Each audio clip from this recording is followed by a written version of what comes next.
بسم الله الرحمن الرحيم الحمد لله والصلاة والسلام على رسول الله وعلى آله وأصحابه أجمعين أما بعد ناظرین کرام السلام علیکم ورحمۃ اللہ وبرکاتہ۔ مسلمان کے شب و روز کے عنوان سے اس پروگرام کے ہمراہ ہم آپ کی خدمت میں حاضر ہیں۔ آج کی اس ملاقات میں ہمارا موضوع گفتگو ہے کھانے پینے کے آداب، یعنی ہمیں اس حقیقت کو یاد رکھنا چاہیے کہ دین اسلام دین فطرت ہے۔ یہ دین انسان کی فطرت کے عین مطابق ہے۔ یہ دین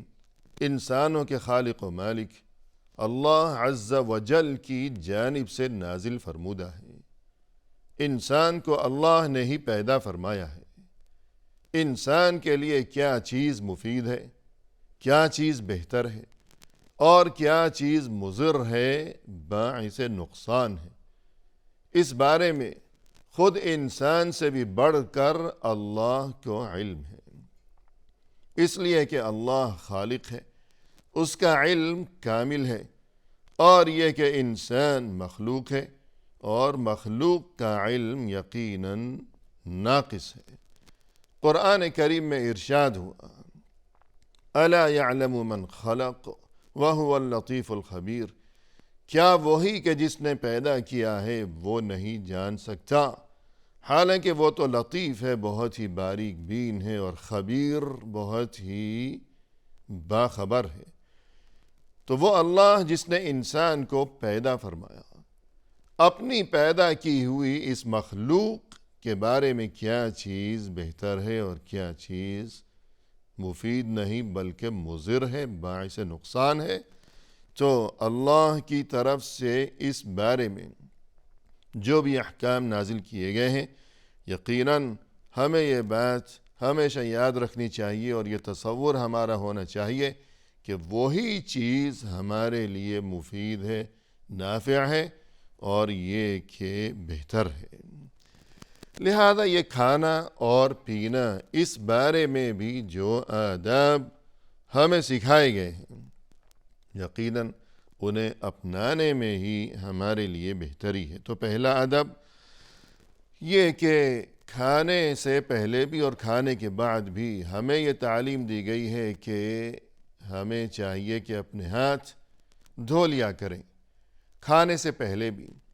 اس لیے کہ انسان دن بھر مختلف چیزوں کو چھوتا ہے، ظاہر ہے کہ وہ گھر میں ہو یا گھر سے باہر ہو، جہاں کہیں بھی ہوگا، تو مختلف چیزوں کو چھونا جہاں کہیں بھی ہو جائے گا کہ یہ تو لازمی چیز ہے، یہ تو روزمرہ کی زندگی کا بڑا حصہ ہے۔ اور پھر یہ کہ یوں اس کے ہاتھ میں جراثیم چپکے رہتے ہیں جو کہ نظر بھی نہیں آتے، اور اگر ہاتھ دھوئے بغیر انسان کھانا کھائے گا تو یہ جراثیم اس کے جسم میں منتقل ہوں گے، اور یہ چیز انسان کی صحت کے لیے نقصان کا سبب بنیں گے، جبکہ یہ صحت یہ اللہ کی طرف سے بہت بڑی نعمت ہے۔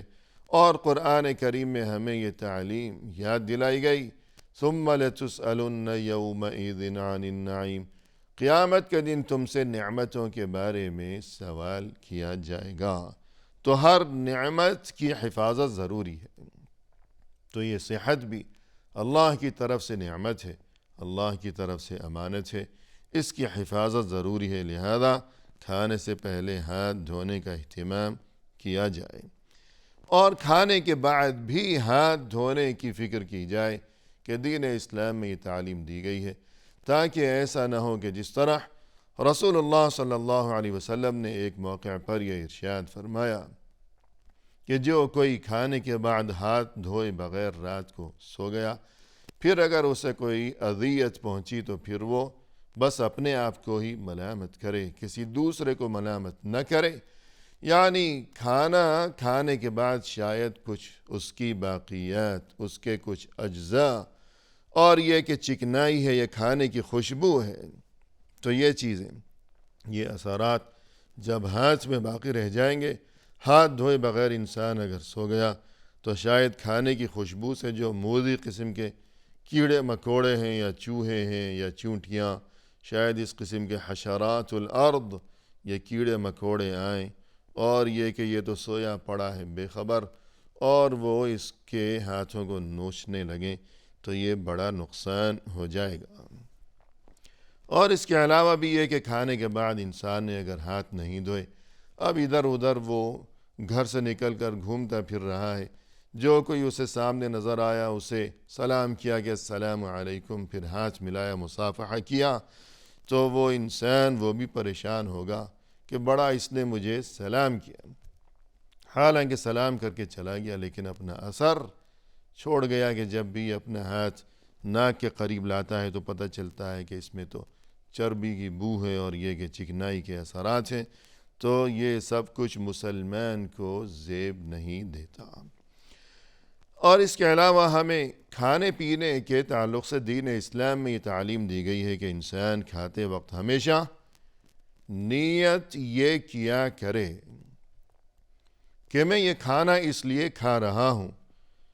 کہ اللہ کا پیدا کیا ہوا میرا یہ جسم جو کہ میرے پاس اللہ کی طرف سے بڑی نعمت ہے، بڑی امانت ہے، اللہ نے مجھے یہ جسم اور مجھے یہ زندگی اس لیے عطا فرما رکھی ہے کہ میں اللہ کی عبادت کا جو اہم ترین فریضہ ہے، جب تک سانس میں سانس ہے، جب تک یہ سانس چل رہی ہے جسم میں، جب تک سانس ہے، دم ہے، تو عبادت کا فریضہ جو کہ انسان کا مقصد تخلیق ہے کہ اللہ نے انسان کو پیدا ہی اسی مقصد کی خاطر کیا ہے کہ انسان اللہ کی عبادت کیا کرے، تو کھاتے وقت یہ نیت ہو کہ میرا یہ جسم کھانے کے ذریعے جسم میں جو توانائی ہے، جو صحت ہے، وہ بحال رہے گی، برقرار رہے گی، میری صحت درست رہے گی، تو اللہ کی عبادت جو کہ میرے ذمے اہم ترین فریضہ ہے، مسجد آمد و رفت ہے، نماز ہے، قیام ہے، رکوع و سجود ہے، حج ہے، عمرہ ہے، وغیرہ وغیرہ، یا اسی طرح اپنے لیے، اپنے اہل و عیال کے لیے رزق حلال کا اور کسب معاش کا اہتمام کرنا، جستجو کرنا، محنت و مشقت کرنا، یہ تمام چیزیں دینی طور پر انسان کے لیے اہم ترین فرائض میں شامل ہیں۔ تو انسان کی نیت یہ ہونی چاہیے کہ میں اس لیے کھانا کھا رہا ہوں کہ میرے جسم میں توانائی اور صحت جو ہے وہ برقرار رہ سکے، تو میں اچھے کام کر سکوں جو کہ اللہ کی مرضی کے مطابق ہوں، اور جو کہ دنیا و آخرت میں میرے لیے نافع و مفید اور باعث اجر و ثواب ثابت ہو سکیں۔ تو نیت درست رکھے ہمیشہ انسان کھانا کھاتے وقت، بغیر نیت کے یوں بس جیسے جانور کھانا کھاتے ہیں، جبکہ اللہ نے انسان کو جانوروں سے ممتاز مخلوق بنایا ہے کہ انسان کو یہ عقل و شعور کی نعمت سے نوازا ہے، تو جانوروں کی طرح، چوپایوں کی طرح کھانے کی بجائے کہ کچھ شعور ہی نہیں ہے، کوئی خبر ہی نہیں ہے کہ یہ کھانا کس کی طرف سے ہے، کیوں ہے، اس کا کیا مقصد ہے، ایسا نہیں ہونا چاہیے کہ انسان ہے، چوپایا نہیں ہے۔ اور اس کے بعد یہ کہ کھانا کھانے سے پہلے تسمیہ یعنی بسم اللہ کہنا، انسان کبھی بسم اللہ کہے بغیر کھانا نہ کھائے، یا پینا ہے یا کھانا ہے، جو کچھ بھی ہے، اور اگر کبھی بھول گیا کہ آخر انسان ہے تو جب بھی یاد آئے تو اسی وقت یوں کہے کہ بسم اللہ اولہ و آخرہ، کہ ابتدا بھی اللہ کے نام سے اور اختتام بھی اللہ ہی کے نام سے۔ تو یوں کھانے سے پہلے اللہ کا نام، گویا کہ اللہ کا ذکر، اور اس سے مقصود یہی ہے کہ انسان اس تصور کو اور اس انداز فکر کو تازہ کرے کہ میں تو اول و آخر اللہ کا بندہ ہوں،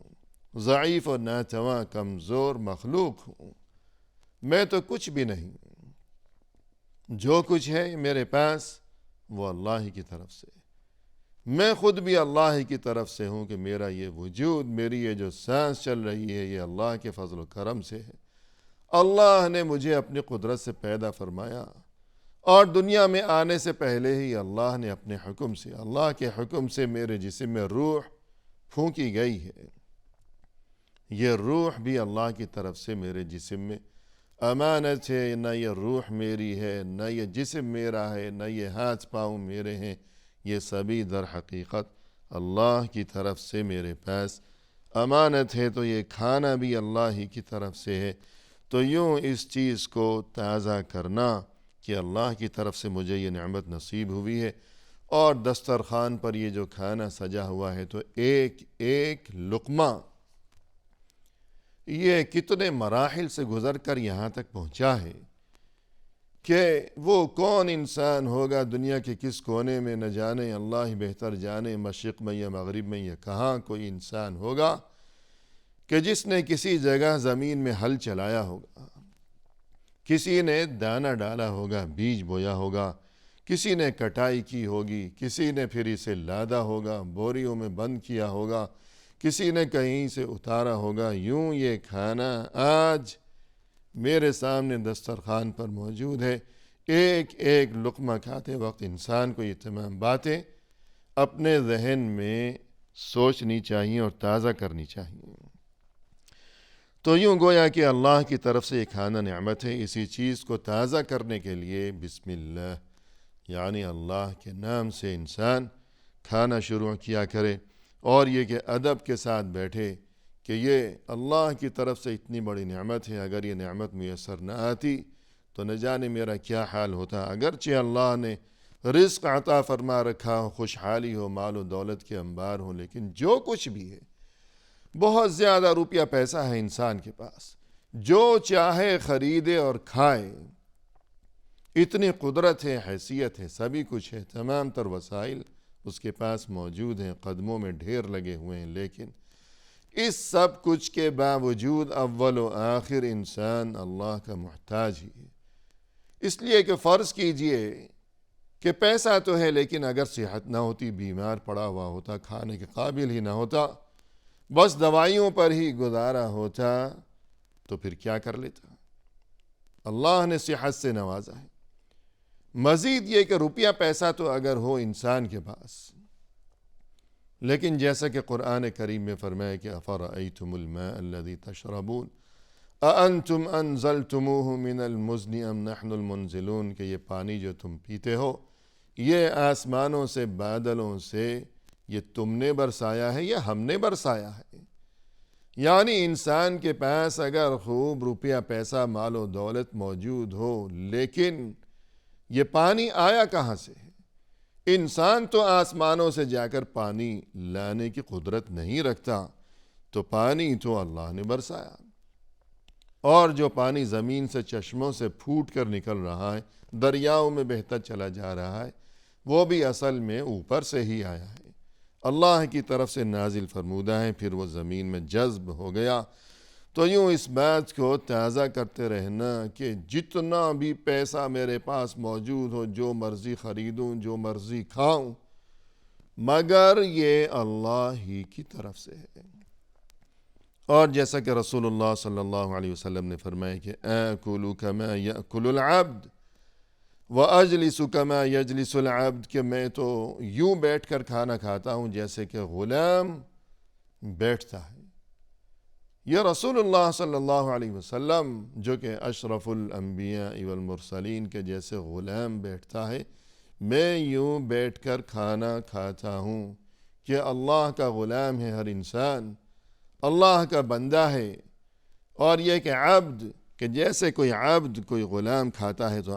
عبد کے معنی ہے بندہ، یا غلام کہہ لیجئے یا بندہ کہہ لیجئے، کہ اول و آخر ہر انسان اللہ کا بندہ ہے، کہ اللہ کی بندگی کے لیے ہی انسان کو پیدا کیا گیا، کہ بندگی، عبد کے معنی بندہ، عبادت کے لیے پیدا کیا گیا، عبادت کے معنی بندگی، کہ انسان کو زندگی ہی دی گئی ہے عبادت کے لیے، بندگی کے لیے۔ زندگی بے بندگی شرمندگی۔ اب اگر انسان بندگی اختیار نہیں کر رہا، اللہ کی عبادت نہیں کر رہا، تو جس مقصد کے لیے اللہ نے اسے زندگی کی نعمت عطا کر رکھی ہے، جب وہ اس مقصد کو ہی پورا نہیں کر رہا، بندگی نہیں کر رہا کہ بندگی کے لیے اسے پیدا کیا گیا، تو گویا اس قسم کی جو زندگی ہو کہ جس میں اللہ کی بندگی نہ ہو، تو پھر ایسی زندگی انسان کے لیے شرمندگی ہے۔ اس کے بعد یہ ہے کہ ناظرین کرام، دائیں ہاتھ سے کھانے کا ہمیں حکم دیا گیا ہے دین اسلام میں۔ ایک صحابی فرماتے ہیں کہ جب میں چھوٹا تھا بچپن میں، یہ عمر بن ابی سلمہ، یہ فرماتے ہیں کہ کنت غلاما فی حجر رسول اللہ صلی اللہ علیہ وسلم، میں کھانا کھا رہا تھا کسی جگہ رسول اللہ صلی اللہ علیہ وسلم کی گود میں بیٹھا ہوا۔ وکانت یدی تطیش فی الصحفہ، میرا ہاتھ وہاں اس برتن میں ادھر ادھر گھوم پھر رہا تھا، یعنی بڑا برتن ہوگا، جیسے بڑی ٹرے ہوتی ہے، تو بہت سے لوگ وہاں ہوں گے، تو میرا ہاتھ کبھی یہاں سے کچھ اٹھایا، کبھی وہاں سے اٹھایا۔ فقال لی رسول اللہ صلی اللہ علیہ وسلم، تب رسول اللہ صلی اللہ علیہ وسلم نے مجھے یوں فرمایا، یا غلام، اے لڑکے، سم اللہ، اللہ کا نام لے کر کھانا کھایا کرو، وکل بیمینک،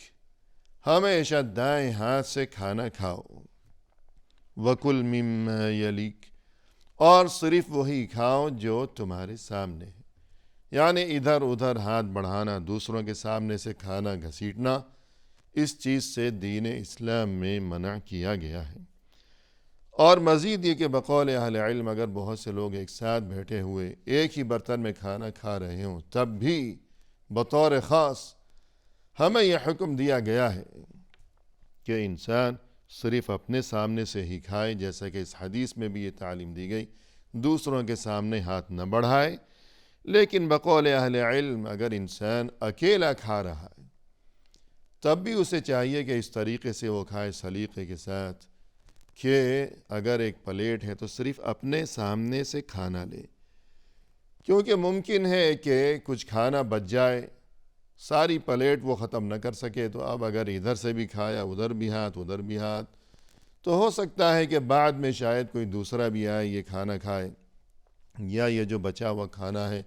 تو ایسی اس کی شکل اس نے بنا دی ہے کہ ہر جگہ ہاتھ اس کے لگے ہوئے، اور یوں منظر اس کا جو ہے وہ بگڑا ہوا ہے۔ تو ایسا کرنے کی بجائے اگرچہ اکیلا ہی کھا رہا ہو تو یوں کھائے کہ صرف اپنے سامنے، کہ اگر کچھ بچ گیا تو وہ ایک طرف الگ ہو اس برتن میں، یوں سلیقے کے ساتھ۔ اور اسی طرح ہمیں یہ تعلیم دی گئی ہے کہ کھانے میں پھونک نہ ماری جائے، کھانے کی چیز ہو یا پینے کی چیز ہو، کیونکہ یوں جراثیم برتن میں اور کھانے میں منتقل ہوتے ہیں۔ اور یہ کہ کھانا کھاتے وقت، پانی پیتے وقت انسان کو چاہیے کہ 3 بار 3 سانس میں وہ پانی پیا کرے، ایک ہی سانس میں پانی نہ پیے۔ اور یہ کہ کھانا کھانے کے بعد پھر انسان کو چاہیے کہ وہ اس نعمت پر اللہ کا شکر ادا کیا کرے، کہ اس بارے میں جو دعا ہے وہ معروف ہے کہ الحمدللہ الذی اطعمنا وسقانا وجعلنا مسلمین، کہ اللہ کا شکر ہے کہ اس نے ہمیں کھلایا پلایا اور مسلمان بنایا۔ الغرض کھانے سے پہلے بھی کہ یہ نعمت اللہ کی طرف سے ہے، اس بات کو انسان تازہ رکھے، اللہ کا نام لے کر بسم اللہ پڑھ کر کھانا کھائے، دائیں ہاتھ سے کھائے، اپنے سامنے سے کھائے، کھانے میں پھونک نہ مارے، اور یہ کہ کھانا کھانے کے بعد پھر اللہ کا شکر ادا کرے۔